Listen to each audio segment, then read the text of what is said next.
राज्य माध्यमिक व उच्च माध्यमिक शिक्षण मंडळाने 10वी आणि 12वी परीक्षांमध्ये होणाऱ्या गैरप्रकारांविरोधात मोठी कारवाई करत राज्यभरातील सामूहिक कॉपी प्रकरणी तब्बल 103 शिक्षक व कर्मचाऱ्यांवर निलंबनाची कारवाई केली आहे। बीड जिल्ह्यातील चौसाळा येथील कला व विज्ञान कनिष्ठ महाविद्यालय येथे 10 फेब्रुवारी रोजी पहिल्याच पेपरला सामूहिक कॉपी उघडकीस आली। या प्रकरणी 17 कर्मचाऱ्यांवर गुन्हा दाखल करून त्यांना निलंबित करण्यात आले असून यशवंत विद्यालयाचे केंद्र संचालक AM राऊत यांच्यावरही कारवाई करण्यात आली।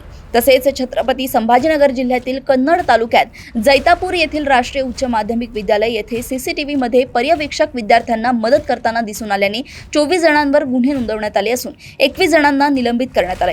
दरम्यान वाशिम जिल्ह्यात सर्वाधिक कारवाई करण्यात आली असून जुमडा फाटा येथील श्री मैनागिरी महाराज कनिष्ठ महाविद्यालयात 16 फेब्रुवारी रोजी भौतिकशास्त्राच्या पेपरमध्ये तब्बल 581 विद्यार्थ्यांनी सामूहिक कॉपी केल्याचं उघड झालंय।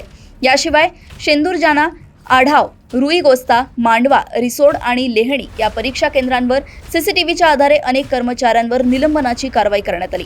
मराठवाड्यातील जालना जिल्ह्यातील मंठा येथे इंग्रजीच्या पेपरमध्ये कॉपीसाठी मदत करणाऱ्या 5 पर्यवेक्षकांना घरी पाठवण्यात आले। तर नांदेड जिल्ह्यातील मुखेड येथे डमी विद्यार्थी परीक्षा देताना आढळल्याने केंद्र प्रमुख आणि पर्यवेक्षिकेवर गुन्हा दाखल करण्यात आलाय।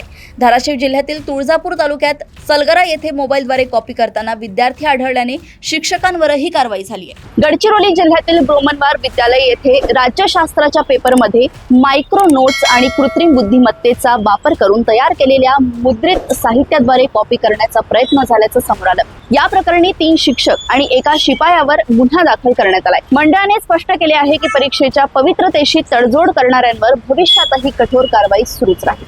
अशाच घडामोडी व अपडेट्स मी ऐश्वर्या आपल्यापर्यंत घेऊन येत राहील। तोपर्यंत बघत रहा देशोन्नत। नमस्कार।